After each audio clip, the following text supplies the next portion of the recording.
Tôi lúa cô ta nó có hai tiền. Bây giờ nhớ học có lúa xia tôi chỉ muốn cô lại nó.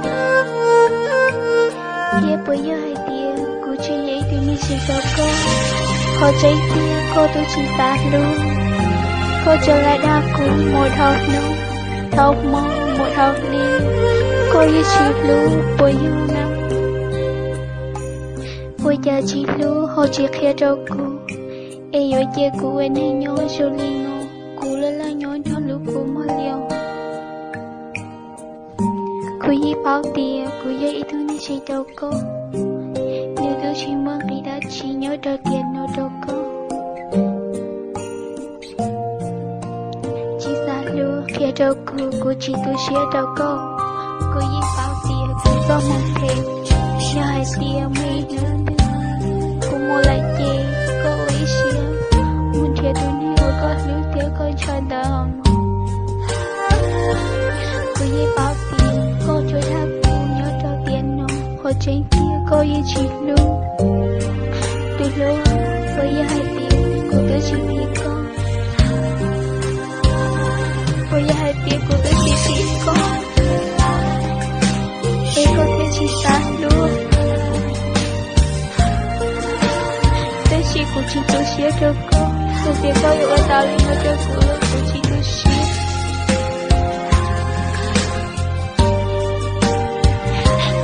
Tôi yêu mua lại mà nhớ con nữa. Tao có câu mà muốn thiệt tôi nên con luôn. Con thiệt mới thật tươi. Con mình thiệt tao đến hệ của con lên thiệt con nhẹ nó chết. Con chỉ thâu ở đó nếu tôi xía ấy ạ thì khâu ở cho cô. Không muốn tôi tao như lấy chứ. Chú có lấy xe còn đi. Lúc nữa nữa. Lúc nào cũng như tôi như cô chỉ xa lúc. Chả mấy nữa cứ em. Lúc cô chỉ xa lúc cô. Lúc cô chỉ xa lúc cô. Chỉ nào cũng không muốn thế gì. Cô yêu quý xe cho con. Tại khi cô yêu chỉ nhớ lấy thế nào. Chả hãy biết cô yêu như cô cũng lo lắng. Lời của yêu chỉ nhớ lấy thứ lời tiếc. Ta hãy biết của yêu chỉ phải dạ đâu cô. Em muốn nông em muốn yêu sư lý chỉ muốn là người đã chỉ. Lời của chị tôi xuyên. Thọ có mỗi có lưu ní cỡ rồi rồi. Cô mà liệu ấy xuyên tôi lưu. Cô yêu bao tiền cô cho một thể. Thọ có mỗi có lưu ní cỡ rồi nó. Nhưng mấy nữa tôi có nào hết tiền. Cô đưa lại nó kìa. Tôi có không vô lối chơi thương của thiên. Thì hai tiền của chị tôi. Còn mãi nó có mong không. Nhà thật hồi lỗ chế trẻ nghĩa chỉ muốn đi ở chị là. Ta xì. Cô yêu ở chàng vô cô muốn tốt nấu cười. Cô yêu chị vô cô là.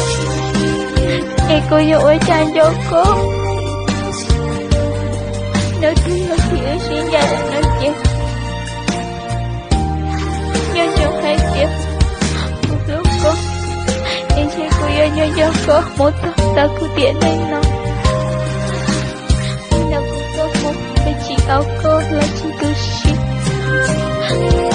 Tôi lưu à. Lịch tiện trẻ yêu chỉ mua lòng. Ôi yêu chỉ tao xin chỉ xin lòng. Hỏi có yêu tôi này ở cô đố cho. Ta xịt. Trẻ yêu chỉ tao xin chỉ lấy chị. Mà mua con nữa. Muốn chết tôi mua con lưu thế cô nhẹ nói ít. Có thiết xa luôn rồi này có thể chỉ cho ý lý cô cho cửa. Tao có chỉ thôi cho lý cô xí. Nhà lý cô ở cho cửa. Nhà hai tiền mấy đứa xí. Có nó hai tiền. Tôi nghĩ giá thật đó là có tao lưu ý rồi. Nhưng mùa này luôn nâng nhớ. Chỉ nhớ lên tim, chỉ nhớ lên tim. Nó chỉ thao có hồ lưu tim. Chỉ có hồ chua cho mình kia. Câu một ta lên nên cho lại nói chuyện cho con lùi xia. Hai tiếng câu mua lưu nên. Ê lưu chị lưu có lụa có tu xia nói chuyện. chế của yêu ba có tu xía, yêu cho có tu xía theo.